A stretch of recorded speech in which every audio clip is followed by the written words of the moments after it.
What's up, radiant souls? If you're new here, this is a safe space for like-minded individuals who prioritize wellness, and we do the most over here. Okay, no, I'm just joking.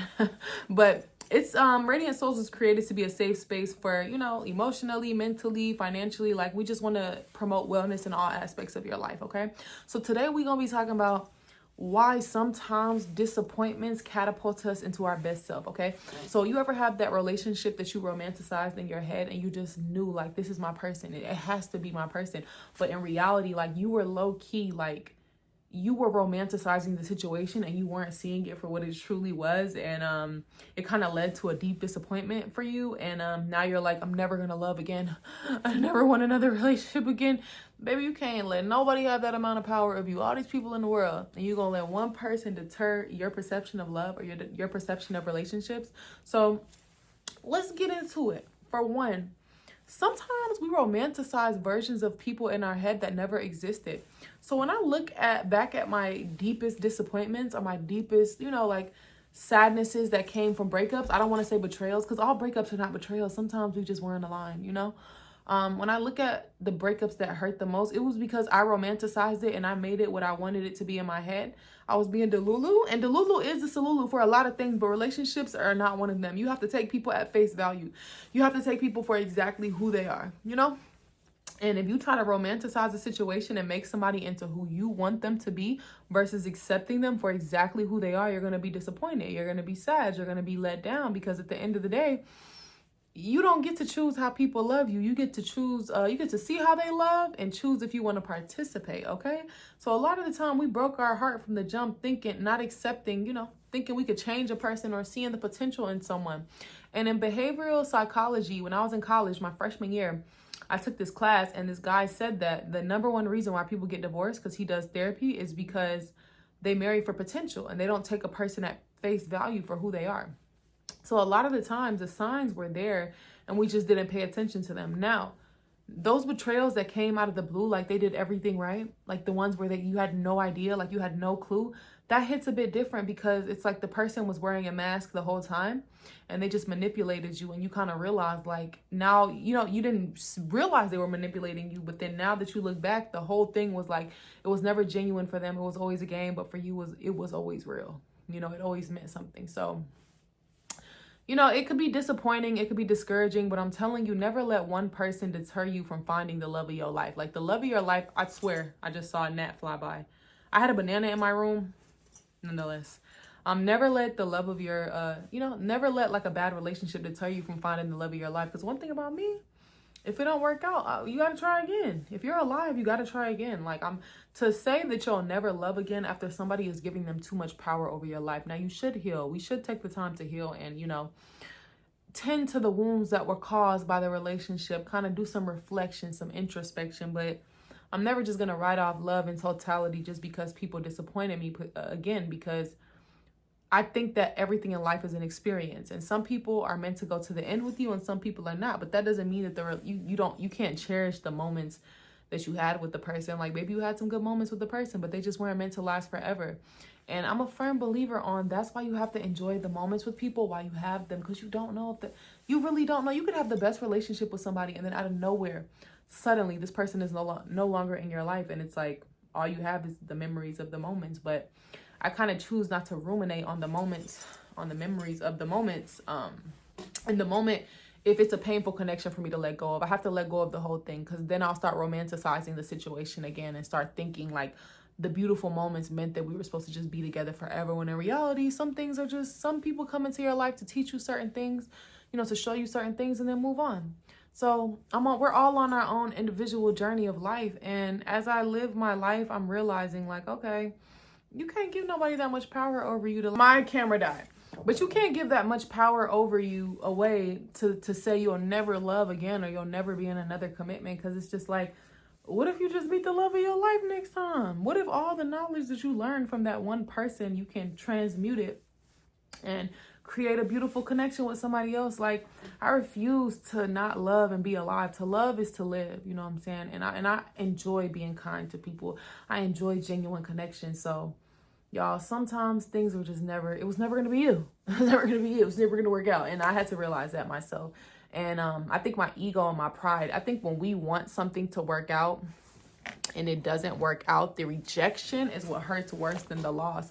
Because it's like, okay, I did this for this person. You could have did everything right for a person, but if they're not your person, it doesn't matter. So you're trying to force a connection that was just never there. And typically that means you're performing. And if you're performing to be loved, then it's like you're not operating from authenticity. So you kind of got to look at yourself and the role you play in your own suffering, because the signs are there typically. Like for me, when I look back, I'm like, okay, the signs were there that this person wasn't into me like that, or they didn't like me like that. And instead of me accepting the reality of what was, I tried to feed into the delusions. Like, just because somebody gives you some breadcrumbs doesn't mean that they value you. Whether that be a friend, whatever, because breakups could come in all different forms. You know what I'm saying? But yeah, I feel like sometimes we're really delusional about how things are, because someone could be giving us the bare minimum, and it's like you ain't never really been loved properly before, so you don't even realize this person is giving you the bare minimum, and you thinking this person is really doing something for you, and the whole time they know they ain't giving you half of what you deserve. They know. You'll be surprised how much people know. Like, I was watching this podcast, and this guy was literally saying, like, he wouldn't talk to a girl, like some girls that he talked to, like if they knew their worth, he would have never talked to them because he didn't want to do all that work to get them. Like, he said that. And that's a real thing. Like, when you actually start having boundaries and you start standing on business with a person and they just pretty much kick you to the curb, it was never you. Like, they didn't value you enough to like feel like, okay, let me tighten up my behavior to keep this person in my life, And not to say you're not valuable or you're not worthy, but it's just like, that's the reality of the situation. Because I feel like people do what's necessary to keep who they want to keep in their life. So it's like if someone felt it was necessary to keep you in their life, they would have did whatever was necessary to keep you in their life. And if they didn't see the value in it, or they just felt like, they were just moving unconsciously and they couldn't, So I feel like hurt people sometimes. So sometimes it don't even be that the person didn't love you. They're just not operating consciously, and they're living out their wounds, and they probably won't wake up for years. And by the time they wake up, you'll probably be happily with somebody else. So y'all, betrayal and disappointment are a part of life. Breakups are a part of life. And I just think that even when you get married, it's no guarantee that you'll end up with the person forever. And I know that could be scary sometimes, because it's like, I just think nothing in this life is forever. And as long as you remember that, you'll be okay.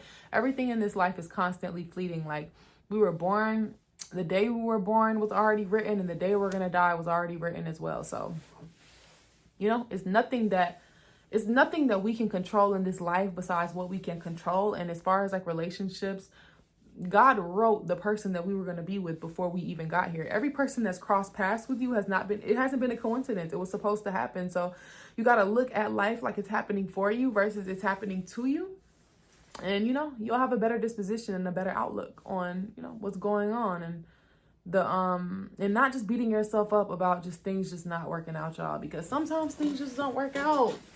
And the longer you try to force it, the longer you're going to hurt yourself. And when you come to terms with that, and you put your ego and your pride to the side, and you realize, like, again, it was never going to be you. You guys are not compatible. And if you are compatible and you had to walk away from a connection because of disrespect, they'll come back.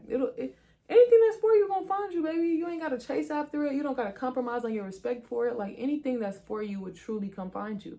And I think that's something that people fail to realize. Like, sometimes your absence is appreciated more than your presence when someone takes you for granted.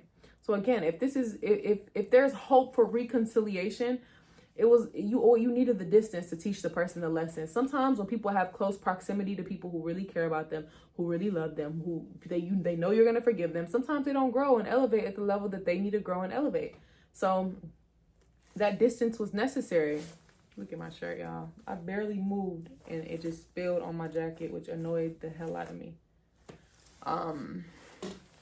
But yeah, sometimes it's not your fault. Like, really, in reality, I'd rather walk away sooner than later, and so a person can see the fault in their ways or how they're damaging a connection, and then maybe you guys can come back and repair it. But when you stay with the person and you let them mistreat you for so long, a lot of the time you can't recover after that, because it's like the damage is done, So in my experience, in my wisdom, like through living life, I realized, like, You got the sooner the better. Like as soon as you see somebody doesn't consider you, as soon as you see somebody it's one-sided with them, as soon as you see they don't, whatever it is, get away from them. Like, and it's not like you don't love them, but like just do it. You don't know how long it could take someone to outgrow toxic behaviors.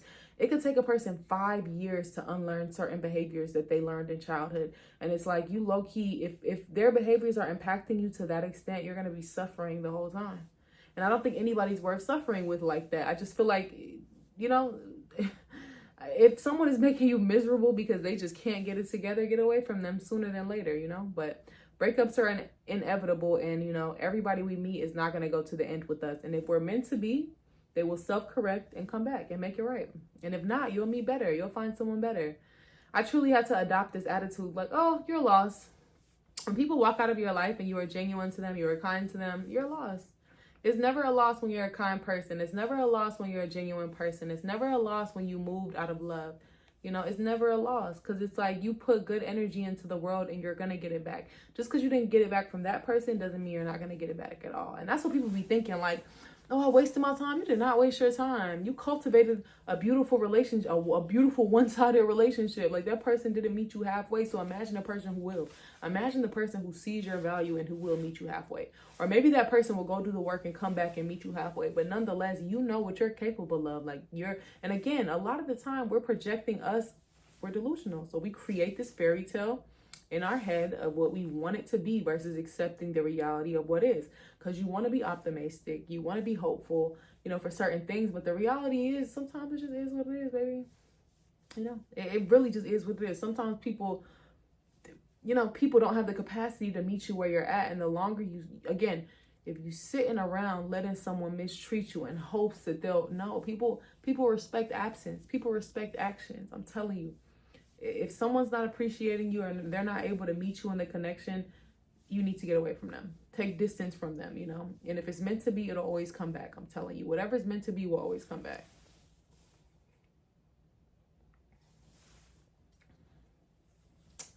And once I adapted that, I just can't trip on nothing that happens. Like, whatever happens, happens. Like, I'm not forcing anything. I'm not overplaying my part in a connection just to make it work. I'm not doing all that. I'm aligning. Again, when you chase things, they run from you. So from this point forward in your life, don't chase anything, whether it be a friend, a relationship, a business. Align yourself. And if they keep resisting, then let them go. You don't hold nobody hostage. Don't hold nobody they don't want to know where they don't want to be. So if someone's actions are showing you they don't want to be there, or they're giving you those hints, accept it and move forward. And just know God will always bless you with something better. God will always give you better. Like, has God ever taken something from you and not replaced it with something better? So once I realized that, you know, my life changed, and I'm able to live a more conscious, intentional life where I'm not personalizing somebody not choosing me has nothing to do with me. Somebody mistreating you has nothing to do with you. Like, it's just them. You know what I'm saying? You can't give your power away like that in life and like personalize things that have not, like, just because somebody didn't see the value in you, or they hurt you, because hurt people doesn't mean you're not valuable. And I think that's where like people be getting so sad. Like, they didn't choose me. That means you need to heal that inner child in you, that you choose you rock with you feel me, and the right people gonna see you. Don't internalize what other people do to you, and it'll be a lot easier to move forward and get over relationships, because you know you're amazing, you're great. Like, they're lost. You know. And of course you could do some introspection to see if you did things to like damage the connection as well, if you know you did. But if you know you were good to a person and they mishandled it, why would I ever trip about that? Like, cheers, I know something good is coming my way because I was good to you. And you already know, like, you'll let life naturally do its thing. So nonetheless, don't beat yourself up.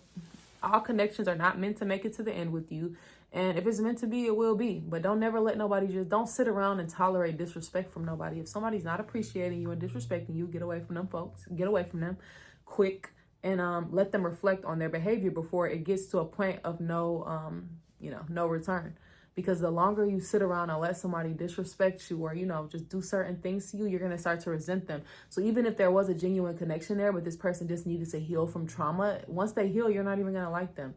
So I'm telling you, the minute you see somebody not considering you and playing with you, just put some space between that. Put some distance between that so they can really reflect on their actions and think twice before they come at you a certain way. And really analyze their behavior. Like, why did I do that? And if they won't do that and they just keep moving through life and meeting new people, they're unconscious, and you don't want to be with a person like that anyway. So nonetheless, radiant souls, you're beautiful, you're smart, you're kind, your soul shines bright, and whatever God has for you will find you. So don't trip on no relationship that didn't work out. God has something better in store for you, honey.